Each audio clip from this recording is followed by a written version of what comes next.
सोमनाथ मंदिर भारत के गुजरात राज्य के सौराष्ट्र क्षेत्र में स्थित भगवान शिव के 12 ज्योतिर्लिंगों में से पहला माना जाता है। इस मंदिर का इतिहास और कथाएं अत्यंत प्राचीन और गौरवशाली हैं, जो कई बार के विध्वंस और पुनर्निर्माण की कहानी कहती हैं। पौराणिक कथा।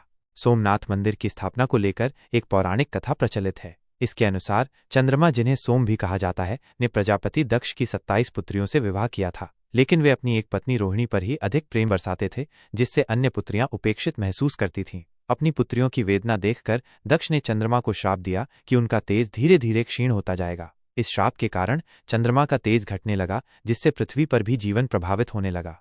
तब ब्रह्मा जी के कहने पर चंद्रमा ने प्रभास क्षेत्र, वर्तमान सोमनाथ में भगवान शिव की घोर तपस्या की। उन्होंने एक शिवलिंग की स्थापना कर उसकी पूजा की। चंद्रमा की कठोर तपस्या से प्रसन्न होकर भगवान शिव ने उन्हें श्राप से मुक्ति दिलाई और अमरता का वरदान दिया। चंद्रमा ने भगवान शिव से प्रार्थना की कि वे उनके द्वारा स्थापित शिवलिंग में ही विराजमान रहें। भगवान शिव ने उनकी प्रार्थना स्वीकार कर ली और तब से ये शिवलिंग सोमनाथ, सोम के नाथ या स्वामी के नाम से प्रसिद्ध हुआ।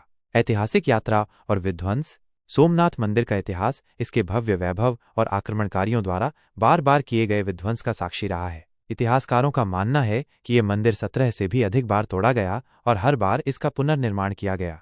पहला निर्माण। माना जाता है कि सबसे पहले इस मंदिर का निर्माण स्वयं चंद्रदेव ने करवाया था, जिसका उल्लेख ऋग्वेद में भी मिलता है। पुनर्निर्माण। ईसा पूर्व में भी इस मंदिर का अस्तित्व था।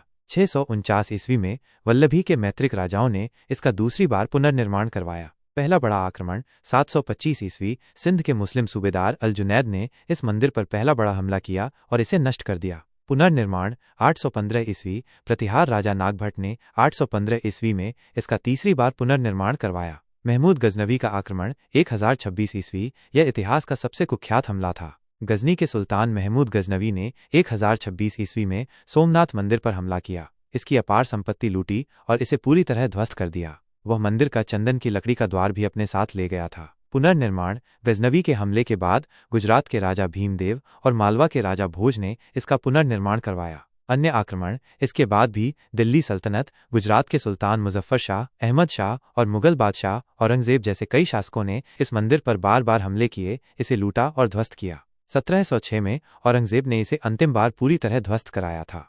आज़ादी के बाद पुनर्निर्माण। भारत की आज़ादी के बाद सरदार वल्लभ भाई पटेल ने सोमनाथ मंदिर के पुनर्निर्माण का संकल्प लिया। उनके प्रयासों से 1950 में मंदिर का पुनर्निर्माण शुरू हुआ और 1951 में भारत के तत्कालीन राष्ट्रपति डॉक्टर राजेंद्र प्रसाद ने इसमें ज्योतिर्लिंग की स्थापना की। वर्तमान में जो भव्य मंदिर खड़ा है वो कैलाश महामेरु प्रासाद शैली में बना है और यह भारत के सांस्कृतिक गौरव और अटूट आस्था का प्रतीक है। सोमनाथ मंदिर सिर्फ एक धार्मिक स्थल नहीं, बल्कि भारतीय इतिहास की एक जीवंत गाथा है, जो विध्वंस के बावजूद अडिग रहने वाली आस्था और दृढ़ संकल्प को दर्शाती है।